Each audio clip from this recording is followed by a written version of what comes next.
Já saudei os eminentes ministros, saúdo agora os eminentes advogados, Sua Excelência, Procurador-Geral Dr. Augusto Aras, Abre a sessão no plenário físico do André STF. Mendonça, O ministro Luiz Fux, presidente do STF. Todos os advogados aqui presentes, nossos colaboradores. Vamos dar Ao fundo, parede de início mármore à claro. abertura da 9ª sessão ordinária do Ministro plenário do presidente usa Supremo uma toga Tribunal preta. Federal, na data de hoje, 7 de abril de 2021. Iniciaremos pela leitura da ata da sessão anterior. Ata da 8ª sessão extraordinária do plenário do Supremo Tribunal Federal, realizada por videoconferência Também em no 25 plenário de março físico de do 2021. STF.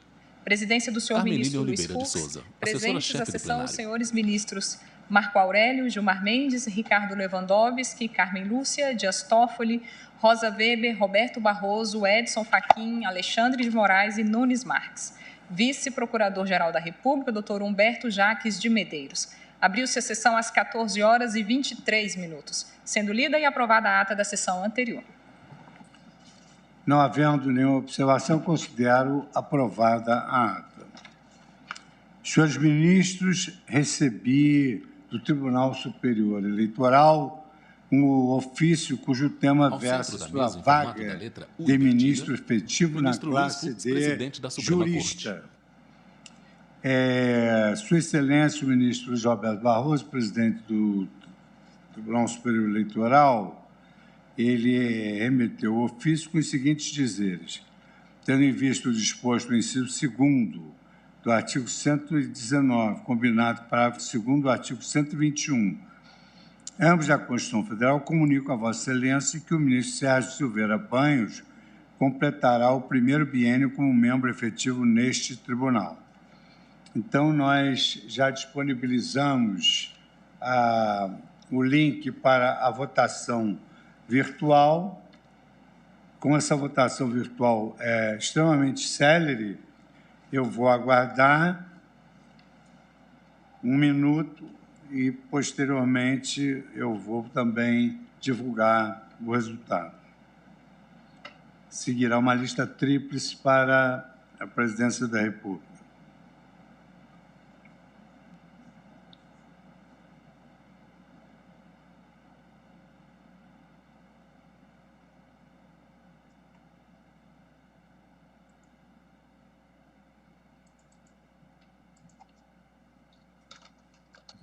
Muito obrigado, senhores ministros. Então, os nomes que serão encaminhados serão Sérgio Silveira Banhos, atual membro efetivo, Carlos Bastide Horbach, atual membro suplente, e Carlos Mário da Silva Veloso Filho, atual membro suplente. Ministro Luiz Fux, presidente da Suprema Corte. Cumprida essa primeira etapa, eu Ministro chamo presidente, para consulta alguns julgamento papéis. o referendo de medida cautelar em arguição de descumprimento fundamental de preceito fundamental 811, da relatoria do ministro Gilmar Mendes e procedente de São Paulo, a ação que leva ao número 811. Então, para iniciar, eu passo a palavra à Sua Excelência, o ministro Gilmar Mendes, para o relatório, porque teremos aqui um número bastante expressivo de sustentações orais. Com a palavra, Sua Excelência, o ministro Gilmar Mendes. Boa tarde, presidente. Boa tarde, senhoras ministras, ministra Carmen Lúcia, ministra Rosa Weber. Boa tarde, senhores ministros, senhor De forma remota, o ministro Gilmar Mendes. Senhor Procurador-Geral da República, senhores advogados. Como já foi dito, presidente, trata-se de medida cautelar em arguição de descumprimento de preceito fundamental proposta pelo Diretório Nacional do Partido Social Democrático, PSD, contra o artigo 2º, inciso 2A, do Decreto número 65.563, de 12 de 3 de 2021, do Estado de São Paulo, que vedou a realização de cultos, missas e demais atividades religiosas de caráter coletivo. Eis o teor do texto normativo impugnado. As medidas emergenciais instituídas por este decreto consistem na vedação de 2. Realização de cultos, missas e demais atividades religiosas de caráter coletivo. Alega o autor que o referido ato normativo, um decreto sobre a justificativa de instituir medidas de contenção à transmissão do novo coronavírus, estabeleceu restrições totais ao direito constitucional à liberdade religiosa e de culto das religiões que adotam atividades de caráter coletivo, criando tanto proibição inconstitucional quanto discriminação inconstitucional, tendo em vista a existência de práticas religiosas que não possuem ritos que envolvem atividades coletivas. Ao proceder à vedação em causa, o ato impugnado incorreria, diz o requerente, em violação ao direito à liberdade religiosa e de culto, artigo 5º, inciso 6º da Constituição. Assim o afirma por reputar que é sabido que as duas religiões cristãs mais expressivas, do ponto de vista quantitativo, adotam rituais cuja atividade coletiva é indispensável. Para os protestantes, de forma geral, o culto é absolutamente indispensável. Por outro lado, no caso das missas católicas, a atividade coletiva é indispensável para celebrar a comunhão e, portanto, professar a fé. Reputa o autor que o ato impugnado também padece de inconstitucionalidade ao desconsiderar o dever de laicidade que se espera de uma república como a do Brasil, a teor do artigo 19(1) da Constituição, que proíbe aos estados de embaraçar o funcionamento ou manter com eles ou seus representantes relações de dependência ou aliança, ressalvada na forma da lei a cooperação de interesse público. De modo a sublinhar o suposto teor desproporcional da restrição à hora combatida, argumenta que a única hipótese em que o exercício da liberdade religiosa poderia ser proibido, nos termos em que o decreto o proíbe, é após a decretação do estado de sítio, com fundamento no artigo 137(2) da Constituição. Ilustra outro sim a inadequação da proibição absoluta com a notícia de julgado da Suprema Corte dos Estados Unidos. Recentemente, disse, a Suprema Corte dos Estados Unidos enfrentou controvérsia entre a Diocese de Brooklyn, que abrange Brooklyn e o Queens, e o estado de Nova York, naquele país. A Diocese argumentou que já havia operado com segurança, limitando a frequência a 25% da capacidade de um prédio e tomando outras medidas que, embora partes do Brooklyn e do Queens estivessem em zonas amarelas, onde a frequência às casas de culto é limitada a 50% da capacidade de um edifício. Tal restrição seria, então, inconstitucional. Revertendo decisões dos juízes e tribunais locais, a Suprema Corte decidiu, em apertada síntese, que as limitações impostas pelo governador de Nova York, restringindo reuniões religiosas, eram inconstitucionais por violarem a liberdade religiosa.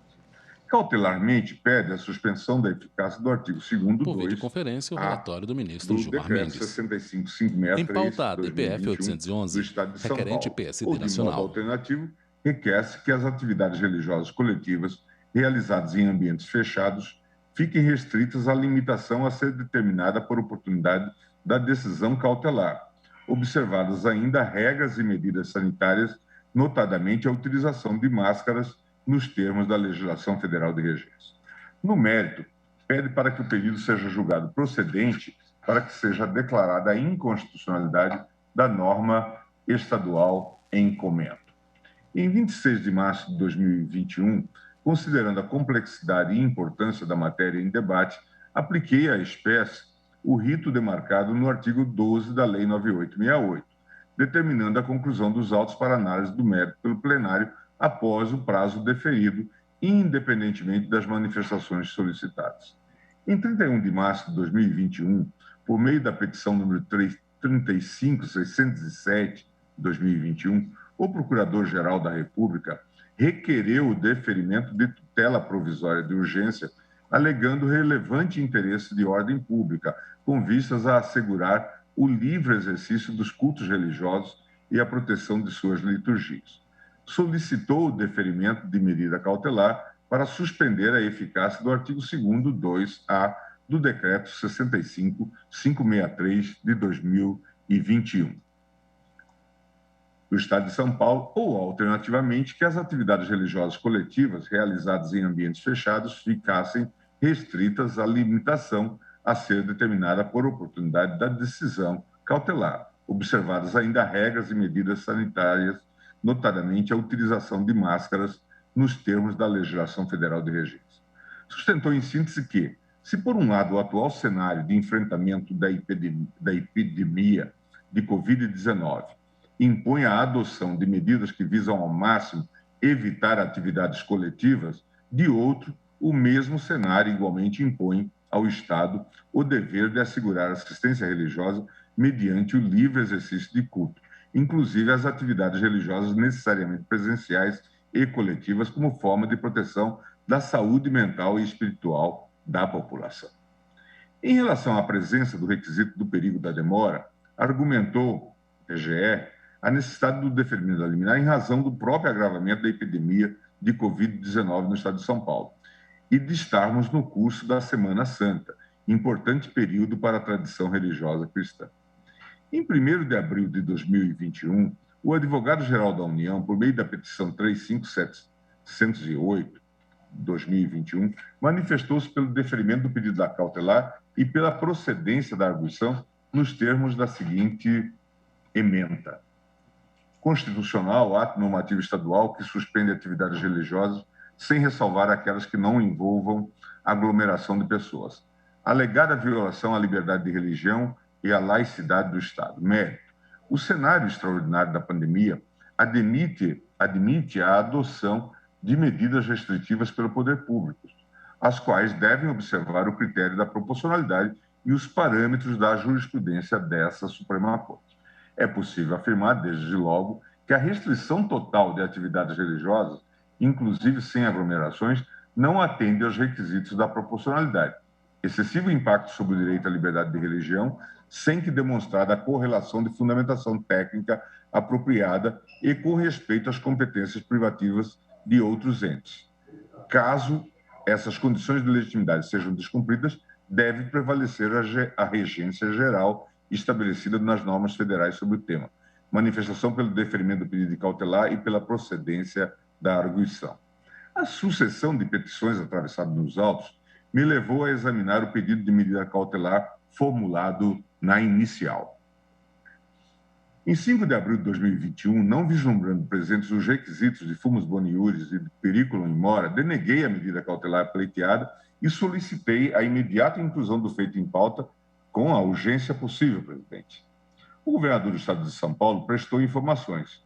Ao sustentar a constitucionalidade da norma, reforçou que a norma impugnada constitui regra excepcional e temporária, com expresso termo final de eficácia, 11 de abril de 2021. Informa que a medida excepcional de vedação de atividades coletivas que possam gerar aglomeração, como as missas, cultos, eventos esportivos, etc., visa garantir o direito fundamental à vida e à saúde da população, uma vez que os índices de evolução da pandemia aumentavam de forma alarmante em 11 de março de 2021, quando publicado o decreto aqui impugnado. Alega que o Estado de São Paulo não se miscuiu no campo religioso, nem buscou embaraçar o funcionamento de cultos religiosos ou igrejas. Em pauta, a DPF 811, requerente PSD Nacional. Buscando impedir, no regular exercício de suas Com a palavra, o ministro Gilmar Mendes, para o relatório. Tribunal Federal, a ocorrência de aglomerações de qualquer natureza, incluídas as religiosas de toda a fé, indiscriminadamente. Lembra que a medida atacada nos autos já fora adotada pelo Estado de São Paulo com a edição do decreto 64863, de 13 de março de 2020. Em relação ao pedido subsidiário da Procuradoria-Geral da República para que o STF estabeleça condições e protocolos para a realização das atividades religiosas coletivas, anota que o critério sugerido na decisão monocrática dada na ADPF 701, funcionamento com 25% da capacidade do local, para a realidade de São Paulo, pode significar aglomeração de milhares de pessoas. A título de exemplo, observa que a cidade mundial, Igreja Mundial do Poder de Deus na cidade de Guarulhos, possui capacidade para reunir 100 mil pessoas. O Santuário Nacional de Nossa Senhora Aparecida, na cidade de Aparecida, tem capacidade para 75 mil pessoas. O Templo Glória de Deus, Igreja Pentecostal Deus é Amor, na cidade de São Paulo, 60 mil pessoas. No Templo de Salomão, Igreja Universal do Reino de Deus, na cidade de São Paulo, cabem 10 mil pessoas. A Catedral da Sé, na capital, comporta 8 mil pessoas sentadas. O Estado, ao mesmo tempo em que pede a denegação da medida cautelar pleiteada nestes autos, requer, por extensão, a revisão da medida cautelar concedida na ADPF 701 pelo ministro Nunes Marques. Por meio da petição 36155 de 2021, o procurador-geral alega a prevenção do ministro Nunes Marques, relator da ADPF 701, para análise da presente ADPF. A Procuradoria-Geral apresentou parecer pela procedência do pedido com fixação de tese no sentido de que, observados os protocolos setoriais relativos a cada matriz religiosa e atendidas as medidas sanitárias definidas pelo Ministério da Saúde, há de ser assegurada a realização de cultos, missas e demais atividades religiosas de caráter coletivo, em razão do direito consagrado no artigo 5º, inciso 6º, a 8º da Constituição Federal, sem prejuízo da aplicação de sanções pelo descumprimento das condicionantes expostas. O governador do Estado de São Paulo juntou informações técnicas elaboradas pelo Centro de Contingência do Coronavírus no Estado de São Paulo, a nota técnica que acompanha o decreto estadual número 65563, e os indicadores da saúde do Estado de São Paulo, documentos apresentados na entrevista coletiva realizada em 26 de março de 2021, que embasam as medidas ora questionadas.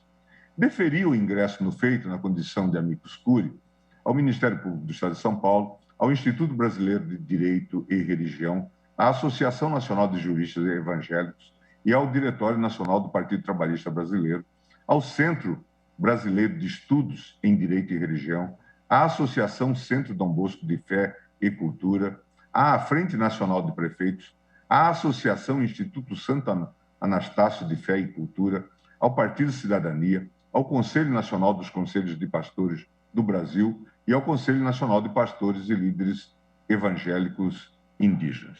É esse, presidente, o breve relatório. Muito obrigado, ministro Gilmar Mendes, por esse breve relatório. E agora, então, vou passar a palavra, primeiramente, à Advocacia Físico do STF, Geral ao da centro União, da mesa, o ministro Luiz Fux, presidente da Suprema Corte. Mendonça. Mas o requerente não... o requerente não pediu sustentação, não. Então, exatamente. Então, falará pela Advocacia Geral da União o ministro André Luiz de Almeida Mendonça, advogado-geral da União, que disporá do tempo regimental de 15 minutos. Excelentíssimo senhor presidente do Supremo Tribunal Federal, ministro Luiz Fux, excelentíssimo senhor relator da presente ADPF, ministro Gilmar Mendes, excelentíssimas senhoras ministras Carmen Lúcia e Rosa Weber, excelentíssimos senhores ministros, também do Supremo Tribunal Federal, permitam-me cumprimentá-los na pessoa do decano, ministro Marco Aurélio, excelentíssimo senhor Procurador-Geral da República, doutor Augusto Aras, senhores advogados e doutora Carmen, nossa secretária do plenário do Supremo Tribunal Federal. O ministro Gilmar Mendes foi muito feliz na exposição do seu relatório, de forma sucinta e, ao mesmo tempo, detalhada, e permitam-me, assim, adentrar no mérito da questão, a fim de possibilitar o máximo possível uma discussão contributiva para um debate tão relevante. E, para isso, em primeiro lugar, nós precisamos definir do que nós estamos tratando hoje. Mas, para definir sobre o que nós estamos tratando hoje, é importante, antes de tudo, definir do que nós não estamos tratando. Nós não estamos tratando de um debate entre vida e morte. Nós estamos tratando, isso sim, de uma perspectiva onde todo cristão se presume defender a vida incondicionalmente, onde todo cristão sabe e reconhece os riscos e perigos desta doença terrível, e onde todo cristão sabe que precisa tomar, sim, cuidados e cautelas diante desta enfermidade. Não se trata também de uma discussão política. Eu digo isso para que todos partamos do princípio e do consenso de que todos nessa discussão defendemos a vida. É imprescindível essa perspectiva. E isso é importante porque, em uma sociedade tão tensa como a que nós vivemos hoje, parece que pensar diferente de nós significa a desqualificação dessa pessoa e da sua própria condição de pensar diferente de nós, atribuindo a elas adjetivos inapropriados e ofensivos a um Estado democrático de direito. Se é assim, do que nós estamos tratando?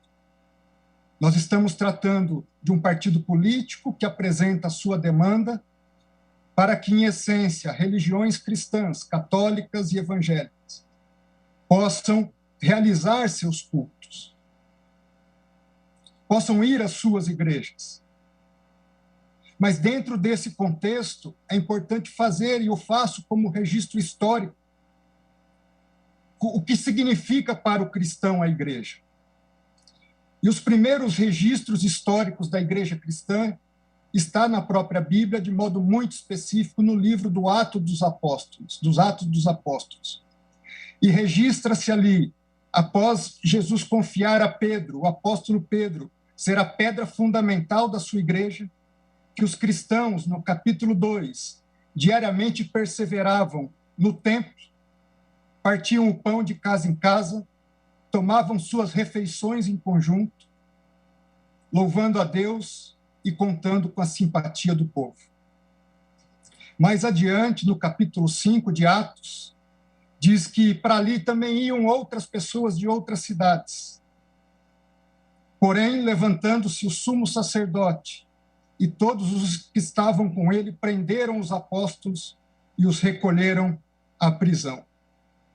Digo isso porque ser cristão, na sua essência, é viver em comunhão não apenas com Deus, mas também com o próximo. Ser cristão é estar junto ao próximo, é ter compaixão do próximo. E ter compaixão é chorar junto, lamentar junto, dar o suporte necessário para os momentos em que aqueles que se aproximam possam superar as suas dificuldades. Dentro desse contexto, a comunidade cristã, ela nasce, cresce e até os dias de hoje existe, não apenas para um ato de adoração a Deus, mas para um compartilhar comunitário de vidas, de experiências, de alegrias, de tristezas, de sentimentos, de dores, de esperança e de amor. À luz do cristianismo, sem compaixão, não há culto a Deus. Sem vida em comunidade, não há cristianismo. Do contrário, nós estaríamos tratando da mera expectativa de uma reunião de pessoas para se ajuntar em determinado momento do seu dia e das suas vidas. Tanto não é isso que Jesus Cristo, conforme relata São Mateus, disse: por onde estiverem 2 ou 3 reunidos em meu nome, ali eu estarei no meio deles. Se é assim, de modo mais prático, do que é que nós estamos tratando? Nós estamos tratando da seguinte discussão: se em momentos de calamidades públicas, o que prevalece é a Constituição ou valem outras regras? Se nós podemos suprimir direitos fundamentais sem o respeito às normas previamente estabelecidas pelo poder constituinte? Se nós podemos fazê-lo independente da decretação de medidas excepcionalíssimas, em pauta, DPF como estados de 811, defesa requerente de PSD Nacional. E aqui registro, não os defendo, não é o caso de medidas como essa. A verdade é que sabemos sim que o Supremo Tribunal Federal delegou aos estados o poder de estabelecer medidas restritivas às atividades da comunidade. Mas até que ponto essa delegação foi um cheque em branco? O governador e o prefeito podem fazer qualquer medida sem sequer passar pelo poder legislativo local? Não existe controle? Não se tem que respeitar proporcionalidade? Não se impedem medidas autoritárias e arbitrárias? Se autoriza a rasgar a Constituição? Se autoriza a prender um vendedor de água ambulante e espancá-lo no meio da rua? Enquanto em grandes supermercados isso é feito legitimamente? Por que o pobre não pode vender bens de primeira necessidade? Por que uma pessoa não pode praticar o esporte na sua praia e seguir para a sua casa, onde pessoas, mulheres e jovens estão sendo presas? Até que ponto? Até quando? Até quando medidas abusivas? Até quando polícias, guardas municipais agredindo cidadãos e trabalhadores, sacando suas armas simplesmente porque estão trabalhando? Isso que foi autorizado? Eu tenho certeza que não foi isso. Eu tenho certeza que há limites e que o Supremo Tribunal Federal não deu um cheque em branco a governadores e a prefeitos. Dentro desse contexto, permitam-me fazer um parêntese. Não só agressões a trabalhadores, medidas de toque de recolher. Medida de toque de recolher é incompatível com o Estado democrático de direito. Medida de toque de recolher não é medida de prevenção à doença. É medida de repressão própria a estados autoritários.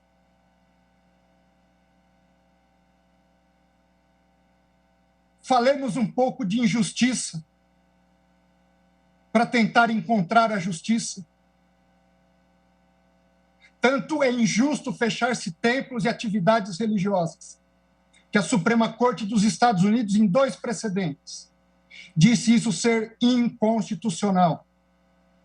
Um deles citado brilhantemente pelo ministro Gilmar Mendes. E o segundo que trata de medidas adotadas pelo Estado da Califórnia, onde disse a Suprema Corte dos Estados Unidos, em um dos seus votos: há 4 razões alegadas pelo Estado para proibir os atos religiosos. Em primeiro lugar, a alta interação entre pessoas. Segundo, proximidade física. Terceiro, permanência em períodos longos no mesmo local. Quarto, haver atividades de canto religioso. Diz a Suprema Corte: ninguém duvida que esses fatores podem aumentar o risco. Ninguém duvida que há um interesse público em diminuir esse risco. Essa Corte diz: não está negligenciando o sofrimento que muitos experimentam na pandemia. Porém, o Estado da Califórnia se equivocou na medida em que sugere que esses 4 fatores estão sempre presentes na atividade religiosa ou sempre ausentes em outras atividades seculares que a sua regulação permite. O Estado da Califórnia não buscou explicar por que não poderia enfrentar essas preocupações legítimas com regras mais brandas do que o banimento completo dos cultos. Em segundo lugar, vamos comparar situações fáticas similares. Como estão nossos ônibus, nossos trens, assume a tribuna de forma remota para nosso transporte aéreo. André Mendonça, advogado-geral da União. Nossas secretárias do lar continuam passando 1 hora e meia, 2 horas. Ao fundo, em prateleira ônibus, com livros, trens e metrôs superlotados para estarem nos servindo em nossos lares. Hoje nós vamos pegar um avião, tomamos cautela ao entrar no aeroporto, na fila do saguão do aeroporto, mantemos distanciamento e sentamos como uma lata de sardinha, um colado no outro, dentro dos aviões. Foram impedidas reuniões presenciais de trabalho? Os governadores fecharam os sindicatos para suas reuniões, fecharam as associações, fecharam-se partidos políticos. Por que somente as igrejas? Por que essa discriminação? As igrejas, segundo a OMS, o Brasil é o campeão mundial em transtornos de ansiedade. Segundo lugar no mundo em transtornos depressivos que podem levar ao suicídio. E diante de uma situação como essa, artigo publicado no Jornal da Associação Americana de Medicina Psiquiátrica diz que suicídio e coronavírus fazem a tempestade perfeita. E diz um dos trechos do artigo: a frequência semanal a serviços religiosos foi associada a uma taxa de suicídio 5 vezes menor em comparação com aqueles que não frequentam atividades religiosas semanais. No Japão, aumento de 70% no número de suicídios de mulheres em outubro de 2020. Só que, diferentemente de Japão e Estados Unidos, o pobre brasileiro não pode pagar psicólogo. Muitas das vezes é o padre, é o pastor, que está em locais onde o Estado sequer se faz presente. O primeiro a ouvir seus dilemas, suas dificuldades, as agressões que sofrem no lar, a falta de pão, a falta de amizade e de contato com as pessoas. Artigo publicado por Cássia Coelho diz que as atividades religiosas são essenciais no enfrentamento do coronavírus.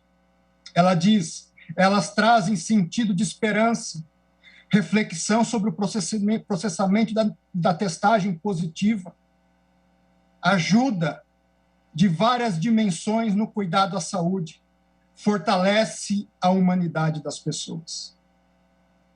Senhores ministros, senhoras ministras, a Constituição brasileira não compactua com o fechamento absoluto e a proibição das atividades religiosas. Não compactua com a discriminação das manifestações públicas de fé. Tanto é assim que remédios excepcionalíssimos da própria Constituição não admitem sequer esse tipo de medidas que estão sendo adotadas regionalmente. Não há cristianismo, e aqui eu concluo, sem vida comunitária. Não há cristianismo sem a casa de Deus. Não há cristianismo sem o dia do Senhor. É por isso que os verdadeiros cristãos não estão dispostos jamais a matar por sua fé, mas estão sempre dispostos a morrer para garantir a liberdade de religião e de culto. Que Deus nos abençoe, tenha piedade de nós, e eu começo por mim. Muito obrigado. Muito obrigado, doutor. O plenário julga referendo em cautelar, André Luiz no qual Almeida foi questionado o Mendonça, decreto pela do sua governo do Estado de sustentação São Paulo, brilhante. que proibiu agora cultos falará religiosos durante a pandemia. O governador do Estado de São Paulo, doutor Rodrigo Menicucci, que é o procurador do Estado de São Paulo. Disporá também do tempo de 15 minutos. Excelentíssimos senhores ministros, excelentíssimas senhoras ministras. Como foi dito, a DPF busca a declaração de inconstitucionalidade de decreto do Estado de São Paulo que restringiu as atividades coletivas presenciais em pauta, até a o DPF dia 811, 11 de abril, requerente PSD como Nacional. medida de combate à contenção ao coronavírus. Entre essas atividades, assume a tribuna estão virtual, as atividades Dr. coletivas Rodrigo Menicucci. religiosas que o autor busca afastar do espectro normativo do decreto. Durante a pandemia, esse Supremo Tribunal Federal tem desempenhado um papel central na garantia da estabilidade institucional e na proteção do direito à vida. Hoje, mais uma vez, esse plenário é chamado a assegurar a forma federativa de Estado e de assentar que a vida dos brasileiros constitui valor íncito ao constitucionalismo contemporâneo e não apenas um número nas estatísticas da Covid-19. No tocante ao federalismo, é fora de dúvidas que o decreto do Estado de São Paulo foi editado dentro das competências constitucionais em matéria de saúde e de acordo com a ADI 6341, por meio da qual esse Supremo Tribunal Federal consolidou o entendimento no sentido que compete a todos os entes federativos legislar e editar medidas de combate à pandemia. Em relação à proteção constitucional do direito à vida, é preciso que se diga que a edição do decreto visou a redução do número de mortes. É certo que o direito à liberdade religiosa é fundamental e merece proteção, mas é preciso ter em vista que a vida é pressuposto para exercício de todo e qualquer direito fundamental. Sem vida, não há liberdade religiosa. Sem vida, não há direito a ser assegurado. Por outro lado, é preciso ponderar que as restrições constantes do decreto não impedem a liberdade religiosa. Elas apenas conformam o exercício da atividade religiosa em prol do direito à vida e para o enfrentamento de uma pandemia que assola o Brasil. Portanto, não houve vulneração do núcleo essencial do direito fundamental. É plenamente possível a realização de cultos por meio de rádio, de televisão e de internet, inclusive com alcance maior de pessoas, dada a ausência de limitações de ordem física e geográfica. A pandemia impôs adaptações em diversas esferas da vida, também ligadas à dignidade da pessoa humana, nas relações de trabalho, nas relações de ensino e até no seio do núcleo familiar. Todos nós tivemos de nos adaptar para que no exercício cívico em prol da sociedade... De forma remota, sustentação oral, Dr. Rodrigo Menicucci. Esse mesmo raciocínio deve ser aplicado às atividades religiosas. Como bem apontou o excelentíssimo ministro Gilmar Mendes na decisão, o decreto é publicado em um momento em que o Brasil, com 3% da população mundial, conta com 33% do número de mortes diárias de Covid-19 no mundo. Hoje, 1/3 das pessoas que morrem por Covid-19 morrem em território nacional. No estado de São Paulo, ainda no início da pandemia, foi instituído o Centro de Contingência do Coronavírus.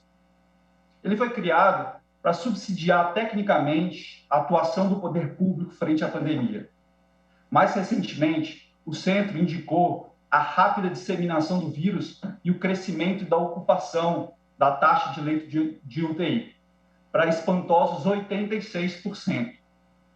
Daí porque foi editado o decreto, com medidas restritivas, a fim de conter a disseminação do vírus e evitar o colapso do sistema de saúde. Inclusive, ontem, houve novo recorde de morte no estado de São Paulo. Foram 1.389 mortes. A taxa de ocupação de UTI ultrapassou 90%. No entanto, houve queda da taxa de internação em 4,9%, o que denota que as medidas adotadas no estado de São Paulo foram corretas e têm sido eficazes. Verifica-se por tudo que foi dito que a medida restritiva ela é excepcional, temporária e foi justificada tecnicamente e, portanto, vai ao encontro do postulado da proporcionalidade. Ela é adequada na medida em que apta a evitar a aglomeração. É necessária, já que, diante da escassez de vacinas hoje no Brasil, não resta ao poder público outra alternativa para evitar a disseminação do vírus, senão o afastamento e o distanciamento social.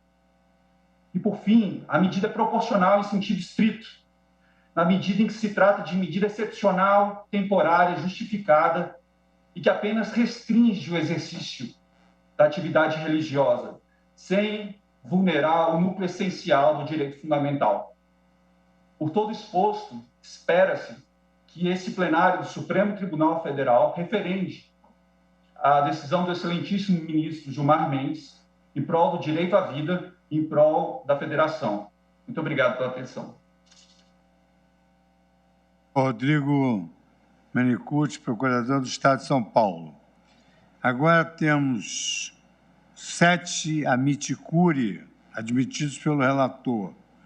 Cada um disporá do tempo regimental O plenário de julga 5 referendo minutos. em cautelar, na qual Então, foi questionado o chamo decreto do para governo a do primeira estado fala de São Paulo o Instituto que impediu Brasileiro de cultos Direito e religiosos Religião. durante a pandemia. Assumindo a tribuna, doutor Tiago Rafael Vieira, que disporá do tempo regimental de 5 minutos.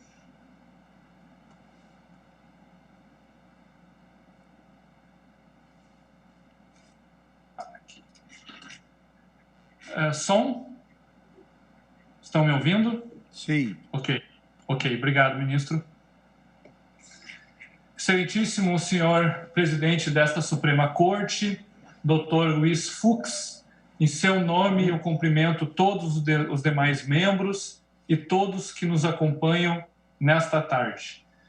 O tempo é curto, então vou ser breve em alguns conceitos, mas gostaria de trazer um pouquinho o conceito da liberdade religiosa, que se caracteriza como uma liberdade pública, individual e coletiva, de expressar e viver de acordo com um conjunto de valores da crença confessada pelo fiel.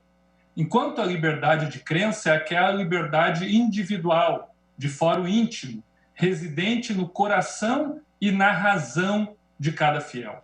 A liberdade religiosa é a liberdade meio para que a liberdade de crença possa ser exercida e efetivada de forma plena.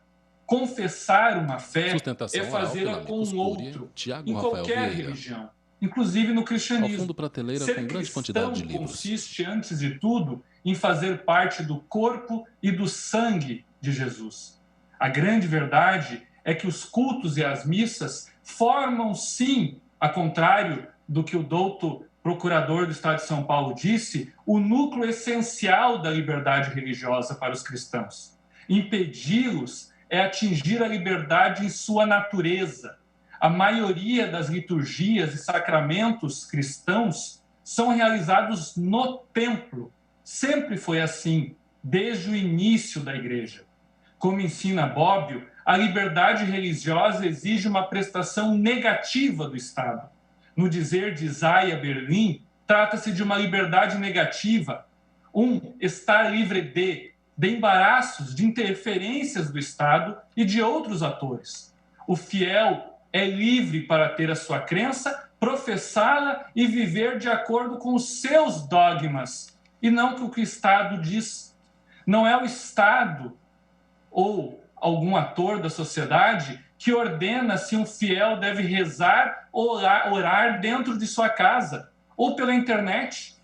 O fiel que escolhe seus dogmas e ele que decide onde ele deve orar ou rezar.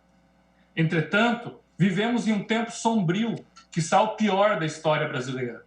Neste contexto, precisamos lembrar do Pacto Internacional de Direitos Civis e Políticos, que diz no seu artigo 18, item 3, a liberdade de manifestar a própria religião ou crença estará sujeita apenas às limitações previstas em lei e que se façam necessárias para proteger a saúde.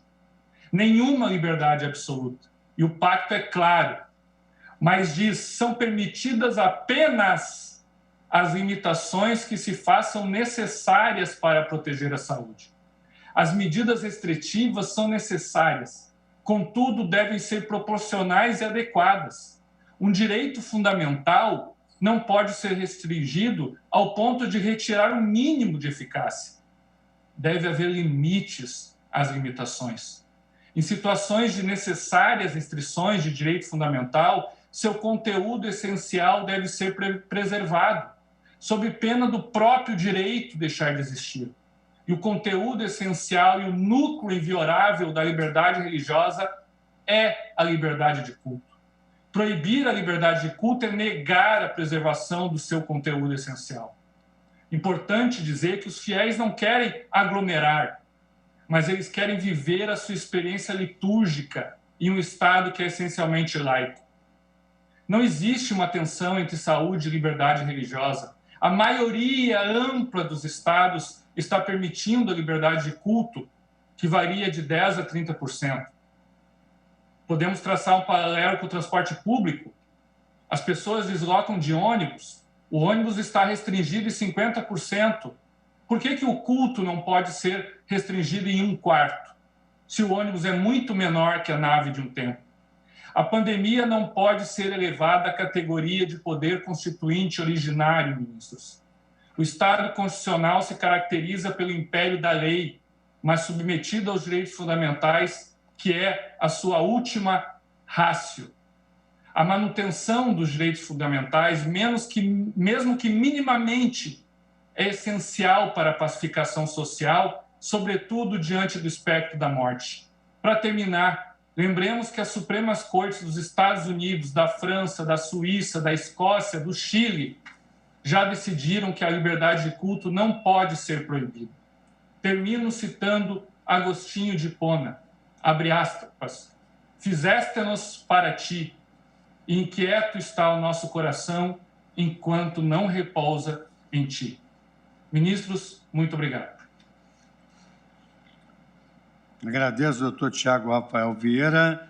E agora falará pelo Amicus Curiae, Associação Nacional de Juristas Evangélicos, ANAJURE, doutor Uziel Santana dos Santos, que também disporá do tempo regimental de 5 minutos. Senhor presidente, ministro Luiz Fux, em nome de quem saúdo a todos os demais excelentíssimos senhores e senhoras ministros e demais autoridades aqui presentes, os colegas advogados, também aos serventuários que fazem essa sessão ser transmitida para todo o país.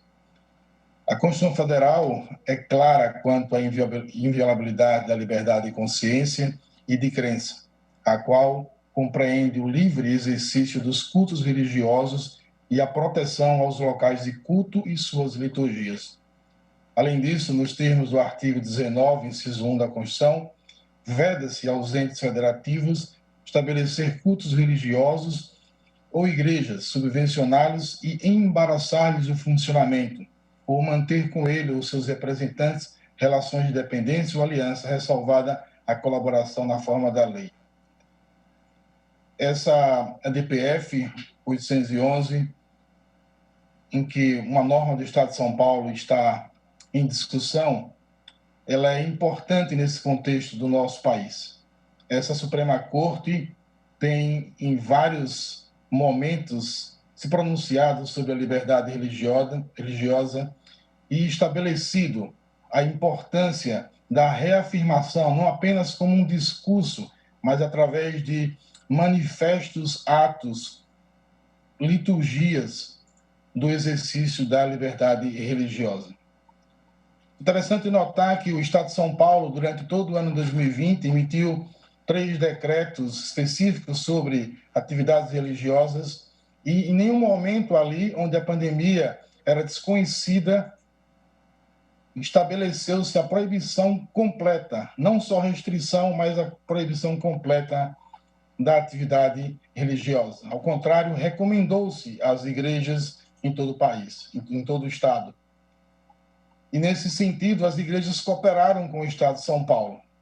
Muda-se o cenário, o Estado de São Paulo teve a oportunidade de aumentar os seus leitos de UTI, como fez, criar novas medidas, mas somente em 2021, em março, é que não só restrições, mas uma verdadeira vedação completa.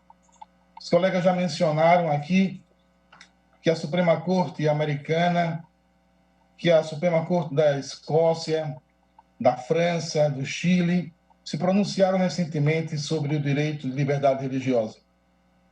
E eu queria mencionar especificamente um ponto da decisão da Suprema Corte Escocesa, onde o juiz diz que não cabe a eles ou aos demandados ditar aos requerentes ou à parte adicional que doravante ou mesmo durante a pandemia a adoração seja conduzida online. Esta pode ser uma alternativa à adoração, mas não é adoração. No máximo, para os requerentes, na linguagem moderna, é uma adoração light. Do mesmo modo, o Conselho de Estado francês diz claramente que a liberdade de culto tem o caráter de uma liberdade fundamental e diz que isso comporta également parmi ses composés essentiels le droit de participer coletivement, ou seja, o direito que as pessoas têm de participar coletivamente, porque a adoração ela é comunitária. A Anajure, desde o ano passado, criou um observatório para receber de todo o país denúncias sobre flagrantes violações das liberdades civis fundamentais, em especial a liberdade religiosa. Assume Isso consta nos autos. Cuscúria, recebemos mais de 60 denúncias, decretos estaduais e municipais sem nenhum limite, em que se previa, inclusive, que a administração da comunhão pudesse ser na forma como o decreto estabeleceu. Nunca vimos isso na história do nosso país, o Estado tentar determinar como a Santa Ceia deve ser realizada. Sustentação oral por Nós videoconferência. esperamos, Supremo Tribunal Federal, excelentíssimos senhores ministros, que a resposta do Supremo Tribunal para essas denúncias, para esses casos, seja uma resposta que contemple, sim, o direito à saúde e às questões sanitárias, mas também a liberdade religiosa. Como bem disse, certa feita neste plenário, a nossa querida ministra Carmen Lúcia, o Estado se separa da religião, mas o ser humano não se separa da sua fé. A liberdade religiosa é o primeiro direito humano fundamental. E nesse tempo de pandemia, as igrejas são absolutamente essenciais, como disse a OMS, em reiteradas manifestações desde a década de 90, para que as pessoas possam ser acolhidas.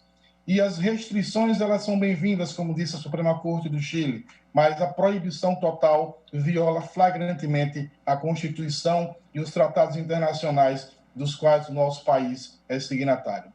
Muito obrigado. Muito obrigado, doutor Zial Santana dos Santos, da Associação Nacional de Juristas Evangélicos. Falará agora pelo amicus curiae, Diretório Nacional do Partido Trabalhista Brasileiro, PTB, o doutor Luiz Gustavo Pereira da Cunha, também disporá do tempo regimental de 5 minutos.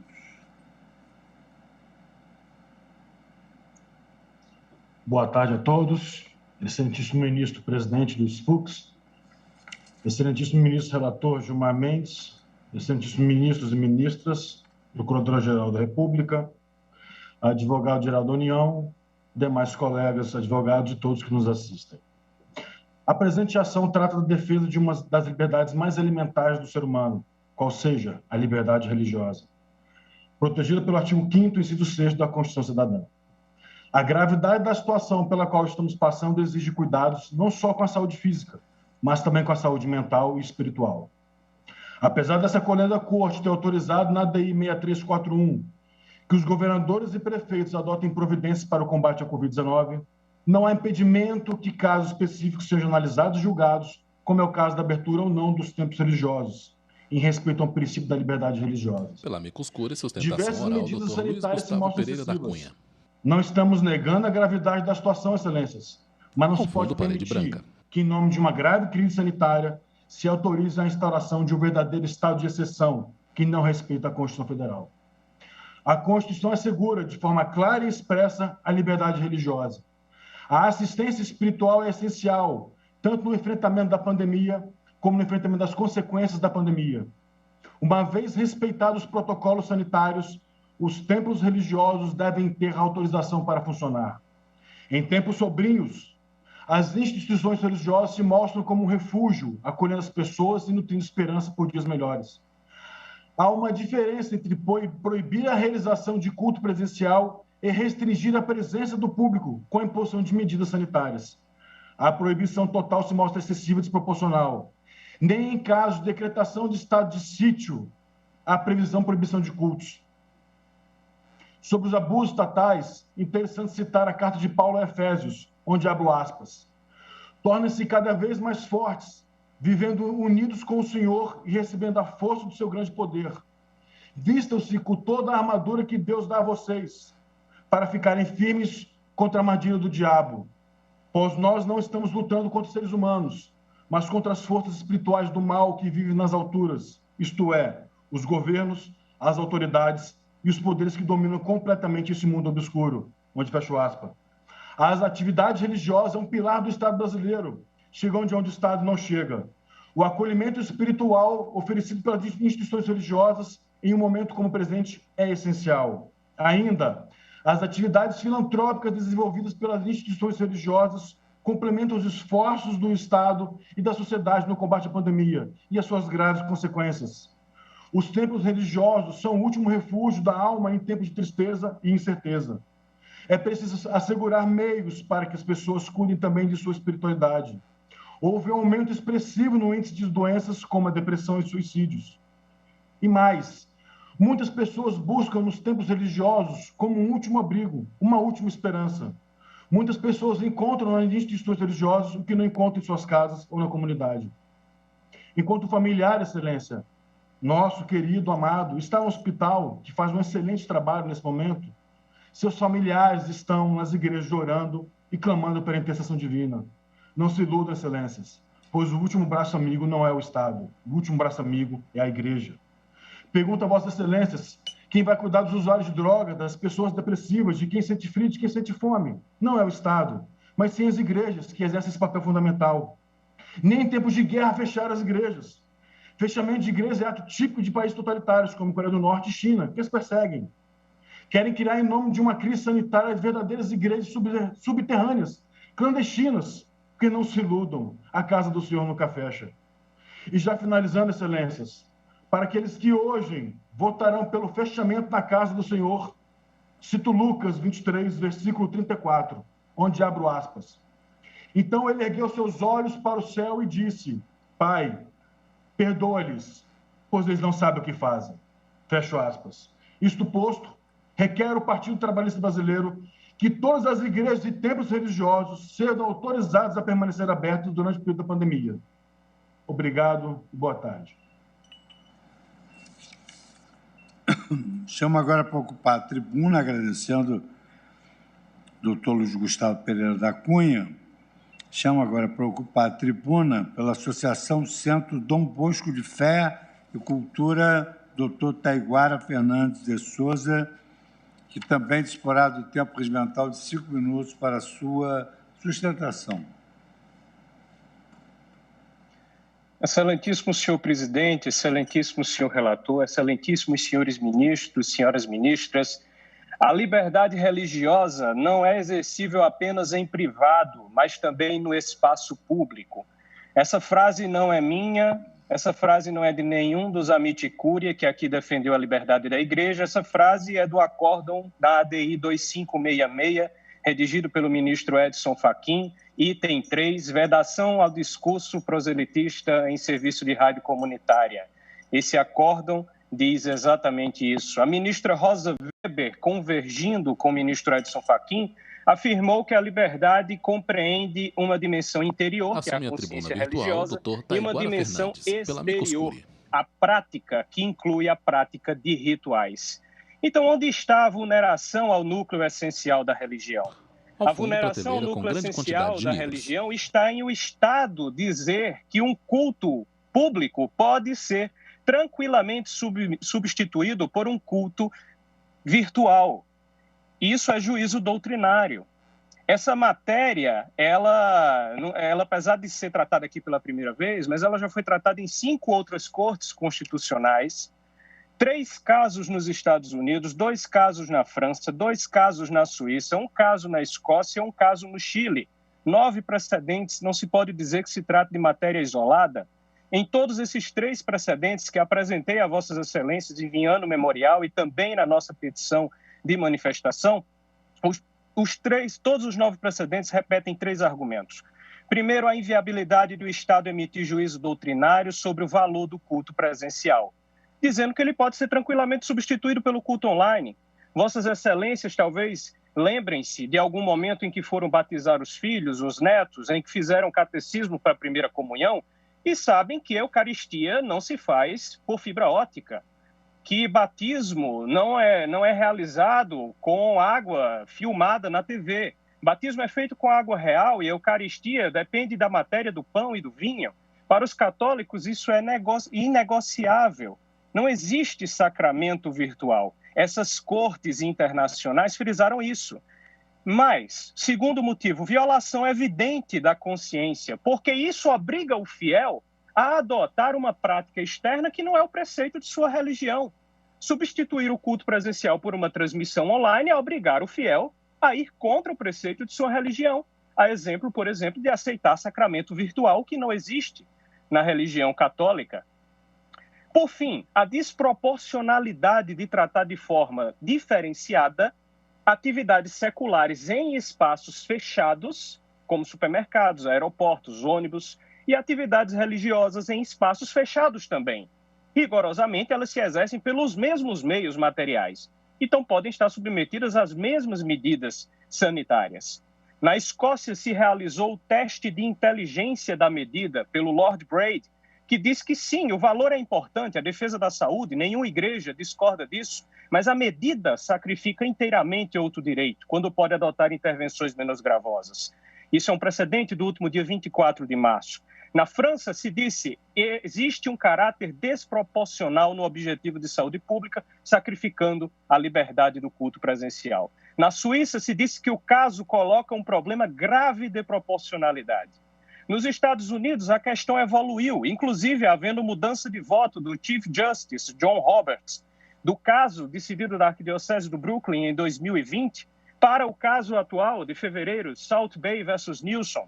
O Chief Justice mudou o seu voto da proibição para a liberação, ficando, então, o caso decidido por 6-3, não apenas 5-4. Inclusive, o Justice Stephen Breyer disse que o Estado de Nova York deveria procurar meios de reconhecer apropriadamente os interesses religiosos, no caso de 2020. E o Justice Stephen Breyer foi um voto dissidente. Então, Excelências, não existe como a liberdade religiosa não ser exercida sem a sua permissão pública, presencial e física. Não existe sacramento online. Essa é a vulneração ao núcleo essencial da religião. Eu termino citando o ministro Victor Nunes Leal, em Coronelismo, Inchado e Voto, quando disse que os governos estaduais reforçam a sua garantia de posição forte para manter esse sistema político. A única defesa contra o coronelismo é a Constituição, que garante expressamente a liberdade de religião em sua feição pública. Obrigado, Excelências. Muito obrigado, doutor Taiguara Fernandes de Souza. Vou falar agora pelo amigo Scúria, Partido Cidadania, doutor Paulo Roberto Iotti Vecchiati, que também disporá do tempo regimental de 5 minutos. Boa tarde, excelências. Agradeço primeiro ao ministro Gilmar Mendes pela célere apreciação e deferimento do amicus que coescrevi pelo Cidadania. Focarei no princípio da proporcionalidade, na defesa da validade constitucional dos decretos locais de restrição às liberdades de comparecimento a cultos e reuniões em geral, não só cultos, como descabidamente afirmado até aqui. Uma restrição de comparecimento temporárias, por critérios científicos, estritamente relacionados à prevenção da disseminação da pandemia do Covid-19, para que não haja o colapso dos sistemas público e privado de saúde, à luz dos princípios da precaução e da prevenção que regem a saúde pública, porque restrições temporárias, nestes estritos termos, não podem seriamente ser consideradas como eliminação de cultos religiosos, sob pena de se ter que entender que reuniões em geral estariam também eliminadas no período de vigência e vigor do decreto, o que é um grave equívoco. A restrição é adequada ao seu fim constitucional, porque é notório que a ciência diz que o isolamento social é a única medida efetiva para evitar a contaminação. É necessária por inexistência de meio menos gravoso, objetivamente aferível. Os nobres colegas não citaram meios menos gravosos, apenas alegaram sem provar. Porque as diversas medidas propostas pelo ministro Nunes Marques, na sua equivocada decisão da DPF 701, álcool gel, máscaras, etc., notoriamente são paliativos que não evitam a contaminação, só a dificultam, e o Estado não tem condições de fiscalizar se elas estão sendo respeitadas ou não.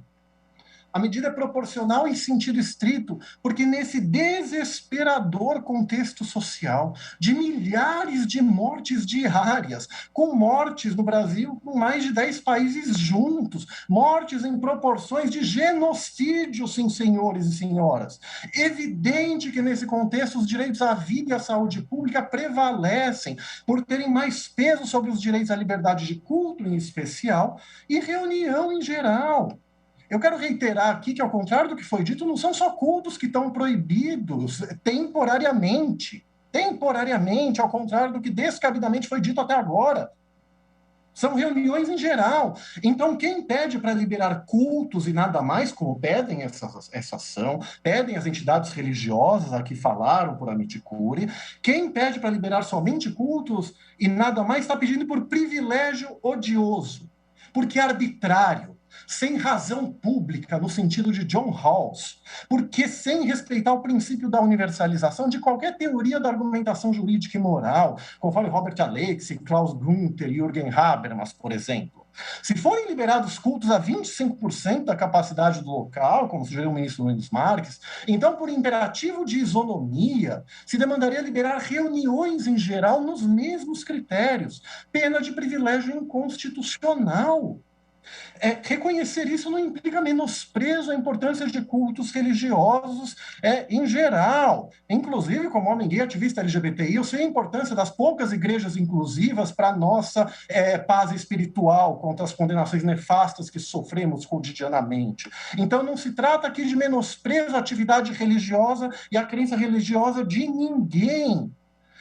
O que aqui se defende implica reconhecer que a angústia de pessoas que não podem ir a cultos não é mais grave que a mesma angústia de pessoas que não podem sair para encontrar amigos, confraternizar, ir a parques, ir a clubes, ir a reuniões laicas, etc. Todos nós sofremos depressão e angústia por isso. E não é só o culto que está proibido. Por isso, o Cidadania requer ao STF que reconheça a validade constitucional de tais medidas restritivas também a cultos, sem privilégios a cultos, porque não existe hierarquia abstrata de direitos fundamentais entre si. E eu fiz aqui a ponderação com peculiaridades de caso concreto, pelas circunstâncias fáticas e notórias citadas, e fatos notórios não supõem comprovação, como diz o CPC. E são medidas válidas porque, aplicando aqui a doutrina de John Rawls, no seu famoso livro Liberalismo Político, é preciso estabelecer termos equitativos de cooperação social entre cidadãos livres e iguais, profundamente divididos por suas crenças abrangentes, religiosas, morais, filosóficas, e isso certamente não se faz pela atribuição de privilégio em favor de cultos religiosos sobre outras formas de reunião.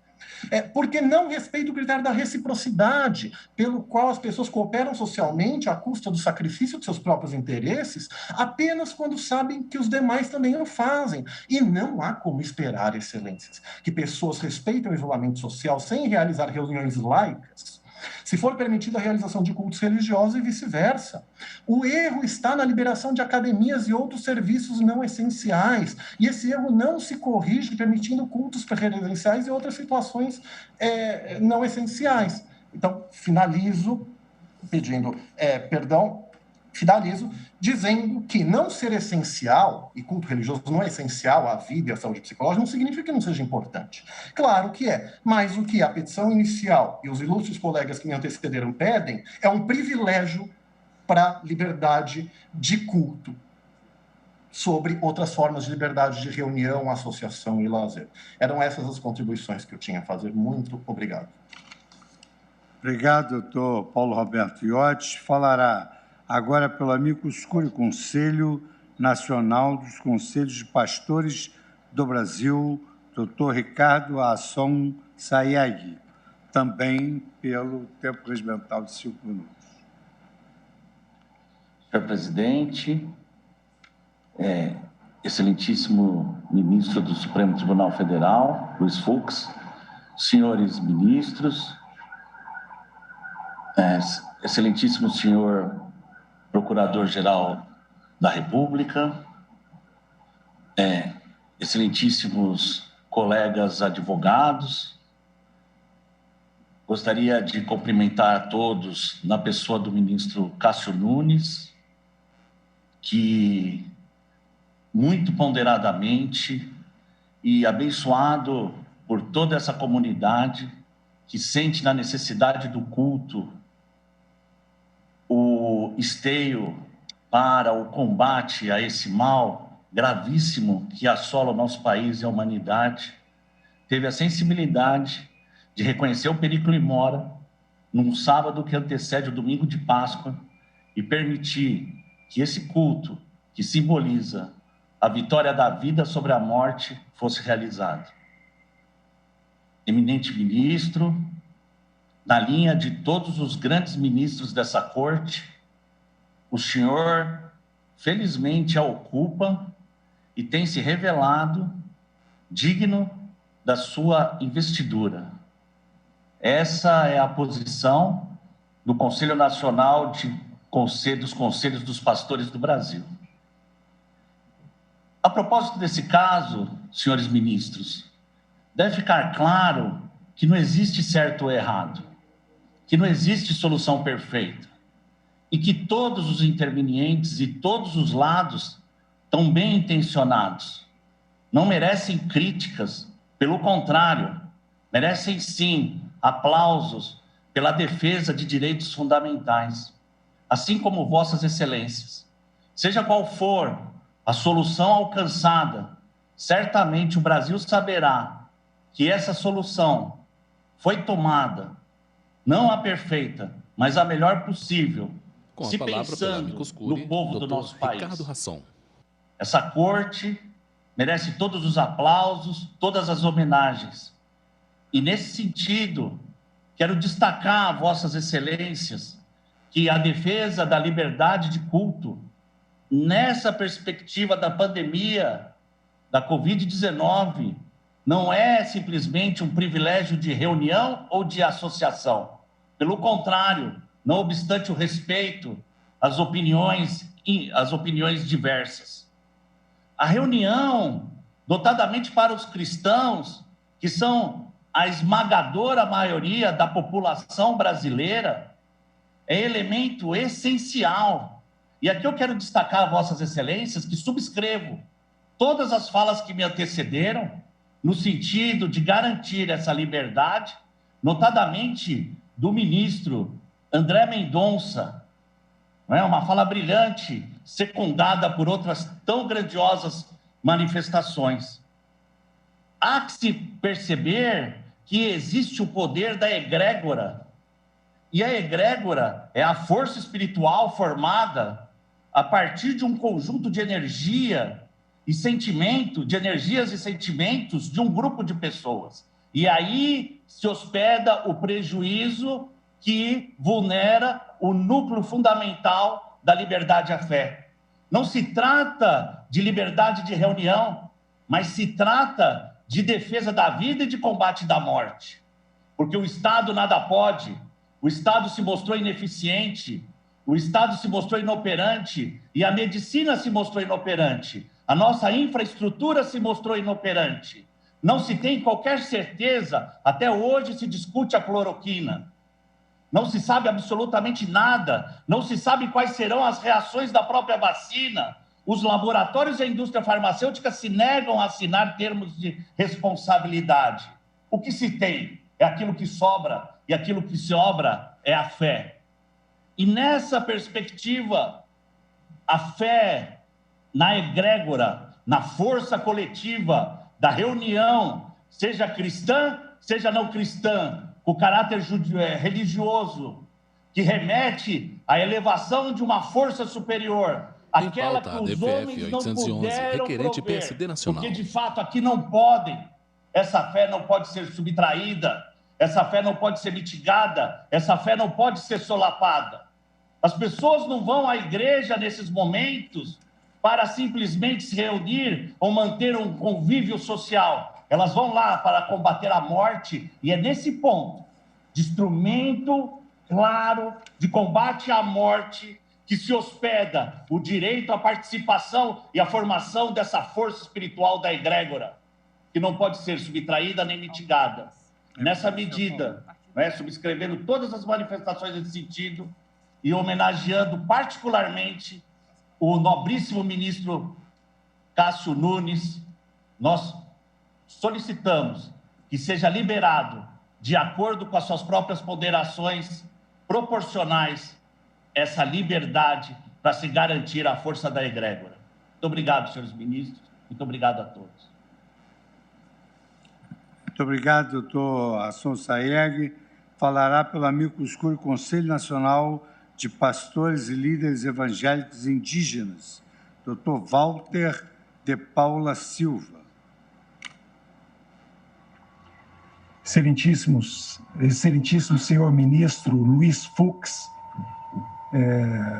presidente dessa egrégia corte, excelentíssimo ministro relator, em pauta DPF 811, requerente PSD Nacional. Devemos honrar as nossas homenagens por causa da excepcional na tribuna virtual para sustentação oral, agilidade doutor Walter de Paula.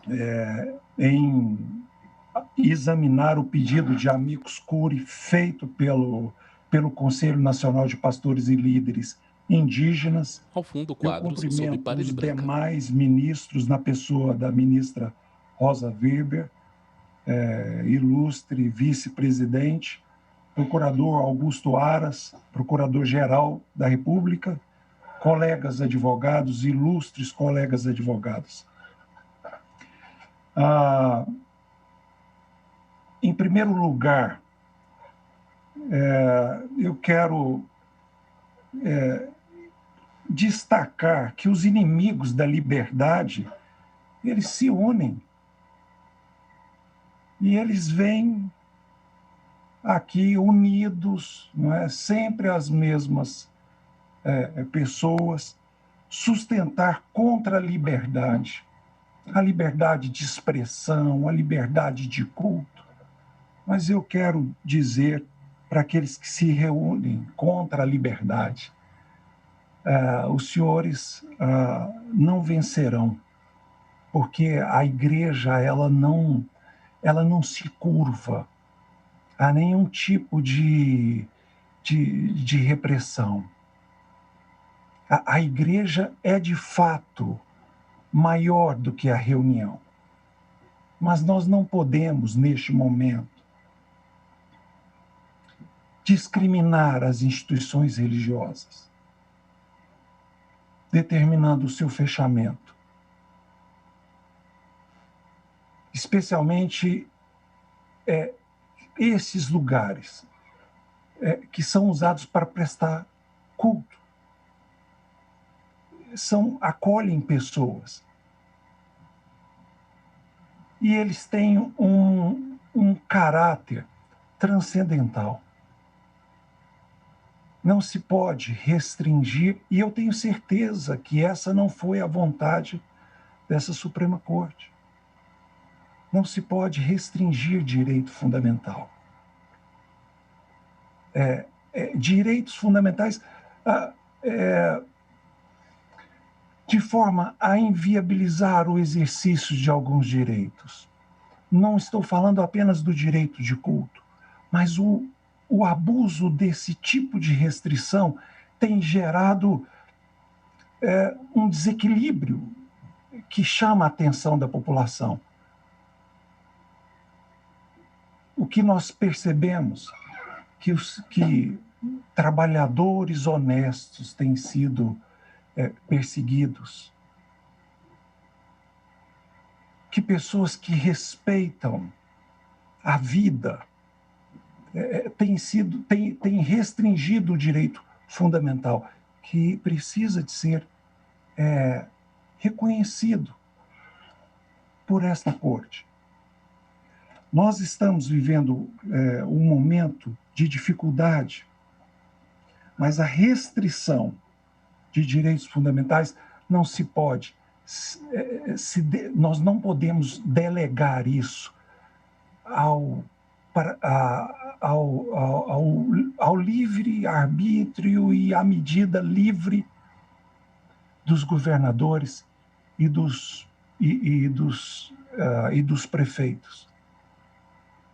Nós precisamos em tempos de dificuldade, garantir esses direitos. Eu quero dizer que a liberdade se dá pela garantia dos direitos, que já foram, inclusive, reconhecidos pelo ordenamento jurídico internacional e nacional. Mas se uma militância houver contra o povo de Deus, a liberdade, então, não virá pelo reconhecimento livre desse direito, mas pelo juízo. E nós lembramos do que aconteceu na Páscoa dos judeus. O juízo veio porque alguns se sentiam, de fato, superiores ao reconhecimento daquilo que as pessoas tinham, que era a liberdade. Mas esse sentido também é o sentido cristão e máximo, que foi conquistado com o sangue do Senhor Jesus. Nesse sentido, é a nossa palavra, que seja reconhecido também o direito aos cultos, respeitadas todas as medidas sanitárias, como outras associações e outros tipos de reunião têm acontecido no nosso país. Essa é a minha palavra. Obrigado, doutor Walter de Paula Silva. Falará pelo último amicus curiae admitido a Associação Instituto Santo Anastácio de Fé e Cultura, através da palavra do Dr. Caian O plenário julga referendo em cautelar, na qual foi questionado o decreto do governo do estado de São Paulo, que proibiu cultos religiosos durante a pandemia.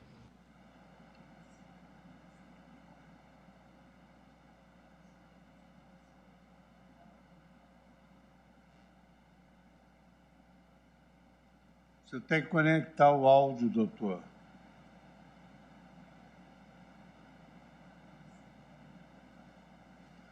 Olá, estão me ouvindo? Estou. Então, excelentíssimo senhor presidente do STF, Luiz Fux, cumprimentando o senhor, estendo os cumprimentos aos demais ministros dessa corte, cumprimento aos demais advogados e representantes da sociedade que fizeram suas sustentações. Eu, como representante do Instituto Santo Atanásio de Fé e Cultura, venho fazer uma defesa não apenas religiosa, né? Nós estamos diante de um tribunal religioso, mas um tribunal de leis, um tribunal constitucional. Então, a despeito da minha fé e da fé dos associados, eu acredito que a principal defesa, o principal argumento para essa presente ADPF seja o sopesamento entre dois princípios que estão presentes na nossa Constituição, quais sejam o direito fundamental à saúde e o direito fundamental à liberdade religiosa e à liberdade de crença. Durante a pandemia do coronavírus, nós temos presenciado, chegamos já a mais de 350 mil mortes apenas no Brasil devido à pandemia. Isso não se nega. De outra face, esse contexto de mortes, de contaminação, de crise sanitária, representa um estado de grande calamidade, de grande depressão e ansiedade nas pessoas. Tem vários estudos da própria FGV, da própria Fiocruz, determinando, né, constatando o aumento, o acréscimo de pessoas com depressão na sociedade. Aproximadamente 50% das pessoas já se sentiram com depressão durante a pandemia. Muitas também, mais da metade, sempre ou muitas vezes se sentiram ansiosas durante a pandemia. E qual que é a resposta para essas pessoas? Como foi comentado por outro defensor, nós não estamos, sabemos disso, num país de primeiro mundo, em que todos têm acesso à saúde, todos têm acesso a um psicólogo, e, bom, mesmo que tivessem, isso não diminuiria o direito de acesso à religião e à prática religiosa. Porém, no Brasil, não se pode afastar que grande parte do conforto, do apoio espiritual, vem das igrejas, né, dos templos, né, de Umbanda, enfim, de todas as religiões, espírita, cristãs, teístas, enfim, prestam um relevante apoio nesse ponto. Então, isso, senhores, não pode ser afastado das decisões que os senhores tomarão em breve. Quantos brasileiros dependem do serviço de amparo, dependem de comparecer presencialmente num local que faça sentido para eles? Eu acho que esse deve ser um dos pontos principais a nortear a decisão. E outro aspecto, como eu comecei essa dissertação, é o sopesamento entre os princípios. Então, a partir do momento em que se limita o acesso presencial aos templos de culto, nós temos simplesmente a aniquilação do princípio pelo qual as pessoas podem exercer livremente a sua crença. Como que se dá isso? Ora, no Império, o Estado brasileiro tinha apenas uma religião oficial, qual seja a própria religião católica. Porém, as pessoas tinham a sua liberdade de crença, nunca foi tolhida. As pessoas podiam ser judias, podiam ser espíritas, mas qual que era a diferença? Elas não podiam frequentar livremente, não poderiam erguer, né, seus templos livremente. Com a República, isso foi transformado. As pessoas podem exercer publicamente a sua fé. Com isso, eu quero dizer, a liberdade de crença não se limita à capacidade que as pessoas têm de acreditar dentro das suas casas em Deus, de praticar dentro das suas casas a prática religiosa.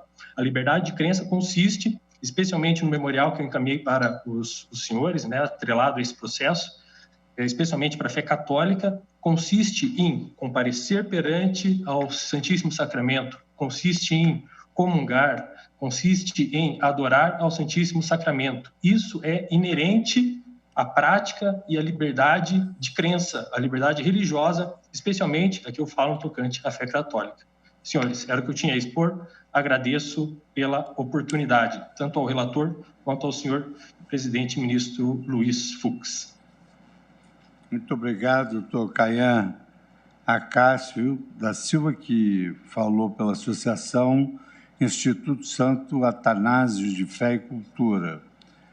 Agora, a última sustentação oral coube a Sua Excelência, o Procurador-Geral da República, doutor Antônio Augusto Brandão de Aras, que tem a palavra.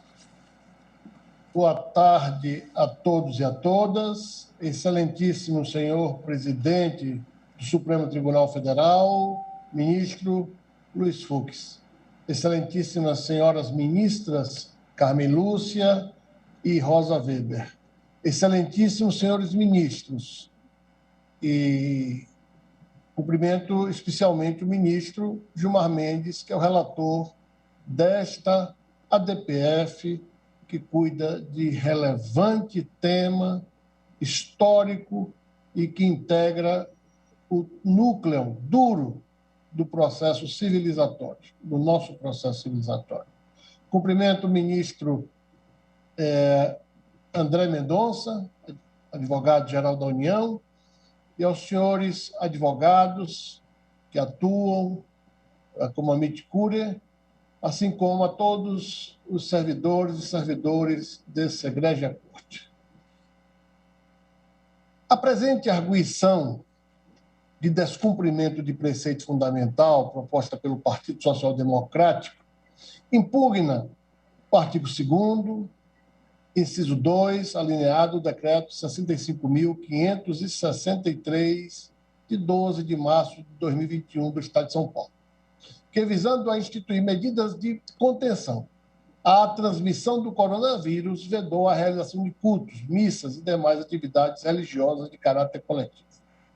Este Procurador-Geral da República requereu, em 30 de março de 2021, a tutela provisória de urgência, a fim de que fosse suspensa a eficácia da norma, bem como de outros decretos estaduais e municipais que proíbam a realização de cultos, missas e outras atividades também de caráter coletivo, desde que observados os protocolos de prevenção setoriais para as atividades religiosas e o atendimento das medidas sanitárias definidas pelo Ministério da Saúde. Ou seja, o Procurador-Geral da República requereu que direito fundamental previsto na Constituição de 1988 não seja totalmente afastado, mas seja objeto de ponderação de valores para que todos esses importantes princípios postos na lei maior tenham o seu mínimo de eficácia garantido.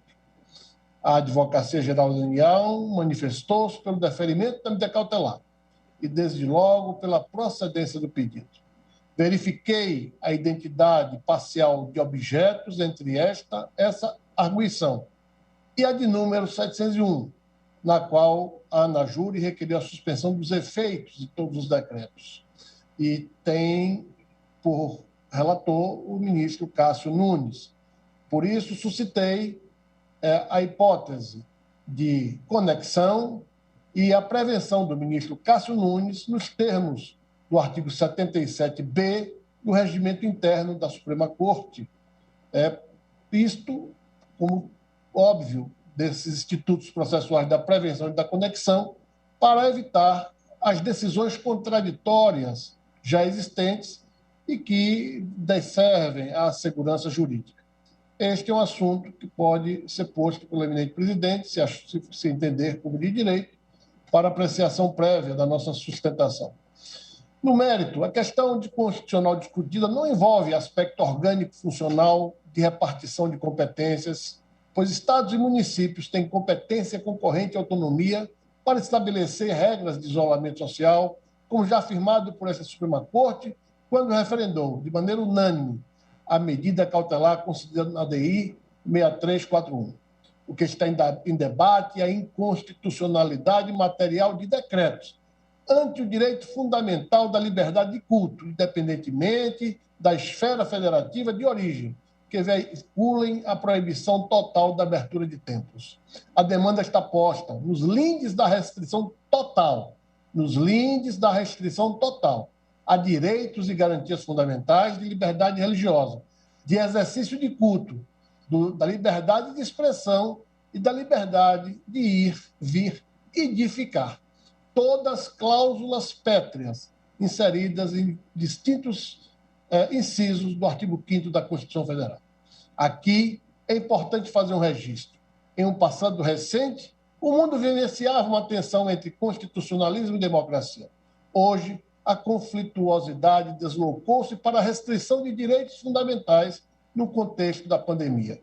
Os países estão enfrentando o desafio de equacionar o ponto razoável, buscar o justo equilíbrio para que direitos fundamentais não sejam restringidos ao ponto de serem suprimidos, subtraídos, sem que tal hipótese venha a arranhar a existência da própria ordem jurídica. A Constituição Federal, ao dispor sobre a liberdade religiosa, assegura o livre exercício dos cultos religiosos. E a proteção, na forma da lei, deve assegurar o livre exercício dos cultos religiosos. Dessa forma, decretos como meramente atos administrativos, normativos, ainda que decorrentes de uma lei ordinária, podem ter força para subtração de direitos fundamentais postos na lei maior? Parece-nos que não, em qualquer das correntes da filosofia do direito. Mas é necessário relembrar o lugar da religião em um Estado democrático de direito e ter presente que o Estado é laico, mas as pessoas não são. Pelo contrário, as pessoas têm o direito de professar sua fé. Direitos e garantias são postos em defesa do cidadão contra o Estado e não em favor do Estado contra os cidadãos. A ciência salva vidas, a fé também. Fé e razão, que estão em lados opostos no combate à pandemia aqui, nesse debate, nesse processo, nesses autos, caminham lado a lado, em defesa da vida e da dignidade humana, compreendida em suas múltiplas dimensões, abrangendo a saúde física, mental e espiritual.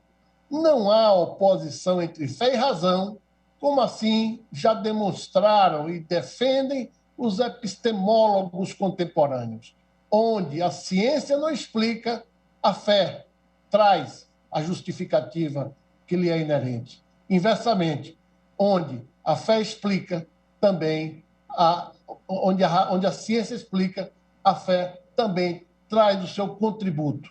Não é à toa que a medicina está cheia de casos de placebos e casos de resistência que evoca, entre muitas hipóteses não previstas propriamente na farmacologia ou em outro qualquer tratamento científico. Nos escritos filosóficos de Santo Agostinho, fé e razão harmonizam-se em uma relação de circularidade, onde ambas se complementam. Na filosofia tomista também não há oposição entre fé e razão, mas complementaridade. São Tomás de Aquino chegou a afirmar que a fé é um ato racional. Em tempos mais recentes, Dworkin, na obra Religião Sem Deus, pontuou que as grandes religiões monoteístas, aquelas ditas dos livros, possuem dois elementos comuns, a ciência e um elemento de valor. Habermas e o cardeal Ratzinger, que depois veio a ser denominado como Papa Bento XVI, confrontaram suas ideias em um encontro realizado em 2004 em Munique, no qual se originou a obra Dialética da Secularização. Sobre razão e religião, ambos dialogaram sobre as bases morais pré-políticas de um Estado liberal e sobre a fundamentação de uma sociedade voltada para a dignidade da pessoa humana. É nisso, senhoras e senhores, é isso, senhoras ministras, senhores ministros, que nós estamos cuidando. A dignidade da pessoa humana na sua dimensão mental, emocional, espiritual, da fé. Para Habermas, o último fundamento só pode ser a razão prática de um pensamento secular pós-metafísico, e para o cardeal Ratzinger, Papa Bento XVI, trata-se da realidade do ser humano como criatura sob a perspectiva do Criador. Os interlocutores adotaram bases distintas, mas houve consenso quanto à afirmação da dignidade humana. O diálogo entre esses dois grandes pensadores não opôs fé e razão. Demonstrou que ambas se complementam. Quando se trata de buscar a afirmação da dignidade humana, fé e razão podem até trilhar caminhos diversos, divergindo quanto aos meios, mas convergindo quanto aos fins. A promoção da dignidade humana. O discurso deste Procurador-Geral da República se põe aqui, no plano da Constituição, na defesa da dignidade da pessoa humana em todas as suas dimensões. A fé, para os que creem e a exercem de maneira extrínseca, abrangem o ato de estar no templo e participar do culto. Tudo isso integra a dignidade humana. Na interpretação constitucional, a liberdade religiosa, como diria o Dworkin, há de ser levada a sério. Qualquer atividade lícita interrompida pelo poder público requer uma análise rigorosa, mas quando o Estado interrompe a atividade de partidos políticos, universidades ou igrejas, o escrutínio há de ser dos mais rigorosos. E aqui é importante abrir um parêntese, lembrar que onde o Estado não chega, lá existe um missionário, um padre, um pastor, alguém que, em nome da sua religiosidade, em nome da sua crença, leva paz social, paz às comunidades dos morros, das periferias, aos mais vulneráveis. E, junto com a paz, há uma redução da violência. Há também a promoção de educação em muitos desses segmentos religiosos. E, mais que isso, há o cuidado com a saúde também produzido pelas autoridades eclesiásticas e, mais abrangentemente ditas, religiosas. Onde não há o Estado e seus agentes, há um agente religioso, há uma igreja chegando nos rincões mais longínquos desse país para levar paz, saúde, educação, não violência. Esta Igreja Suprema Corte tem hoje uma oportunidade de reafirmar e assegurar um dos direitos fundamentais mais antigos e mais caros ao ser humano, concretizando o legislador constituinte de 88, que avançou em relação às constituições pretéritas, denominando a lei maior vigente de a Constituição Cidadã. O direito ao livre exercício dos cultos religiosos tem como elemento intrínseco o direito de estar no templo e participar do culto. A Constituição de 88, portanto, assegurou o culto público coletivo. Os exemplos são: os templos são o asilo inviolável pelo Estado, são a casa na qual se realiza o culto coletivo. E mais, do aspecto tipicamente constitucional, o ordenamento jurídico brasileiro confere especial proteção ao direito fundamental que debatemos nesse momento, e, com isso, nós temos o dever de observância do Pacto Internacional dos Direitos Civis e Políticos da ONU, como o Pacto de São José da Costa Rica, aqui também já mencionado. Mas a regulamentação do direito ao culto religioso, seja em sua dimensão individual e privada, seja em sua dimensão coletiva, é pública. Não pode aniquilar o próprio direito à religiosidade e à garantia da prestação religiosa, da assistência religiosa.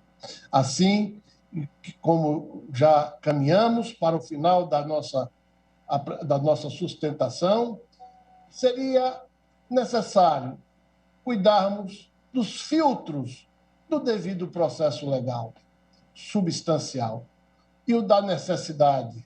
A proporcionalidade impõe que a medida adotada seja a maneira menos gravosa ao direito restringido. Seria necessário fechar os templos totalmente? Nós temos um caso em Porto Alegre, em que os poderes públicos estabeleceram primeiro 10% da capacidade espacial de acesso, depois aumentou para 25%. É um exemplo a ser seguido, observando-se os protocolos sanitários estabelecidos pelo Ministério da Saúde. Quer dizer, nós temos meios para ponderar valores, nós temos as condições de fazer com que a adequação se opere juntamente com a razoabilidade e a proporcionalidade em sentido estrito, de maneira que nós não tenhamos a dificuldade amanhã de termos direitos fundamentais assegurados em cláusulas pétreas do artigo 5º, alterados, seja pela lei federal que trata do enfrentamento da pandemia, forma remota, sustentação seja oral por decretos de Augusto Aras, de Procurador-Geral da municípios República. ou de estados ou mesmo da União. Em pauta a DPF 811, forma requerente PSD nacional. absoluta, sem que os sagrados interesses e a defesa de valores do nosso processo civilizatório estejam resguardados não somente por esta Suprema Corte, como lhe é peculiar, mas também pelo Ministério Público, que tem atribuições de guardião do Estado democrático de direito. Muito obrigado, senhoras ministras, senhores ministros, pela atenção. Muito obrigado. As palavras de Sua Excelência, o Procurador-Geral da República. Como nós tivemos a oportunidade de observar, ao centro da mesa, em formato da letra U invertido, o ministro Luiz Fux, presidente da Suprema Corte. Sobre o plano filosófico e sobre o plano constitucional. Malgrado todas as sustentações orais tenham merecido o nosso recolhimento, a nossa deferência, é preciso, no entanto, em nome da Corte, repugnar, movido por um sentimento ético e de serenidade, a fala de um dos advogados que dirigiu-se ao final à Corte, invocando a declaração de Jesus em Lucas 23, 24, perdoai-os, Senhor, eles não sabem o que fazem. Essa misericórdia divina, ela é solicitada aos destinatários que se omitem diante dos males. E o Supremo Tribunal Federal, ao revés, não se omitiu. Foi pronto e célere numa demanda que se iniciou há poucos dias atrás. Essa é uma matéria que nos impõe uma escolha trágica e que nós temos responsabilidade suficiente para enfrentá-la. Nossa missão de juízes constitucionais, além de guardar a Constituição, é de lutar pela vida e pela esperança. E foi com essa prontidão que a Corte se revelou, na medida em que estamos vigilantes na defesa da humanidade. De sorte que, com toda a ética e serenidade, eu repugno essa invocação graciosa da lição de Jesus. Em razão do adiantar da hora, declaro suspensa a sessão pelo tempo regimental.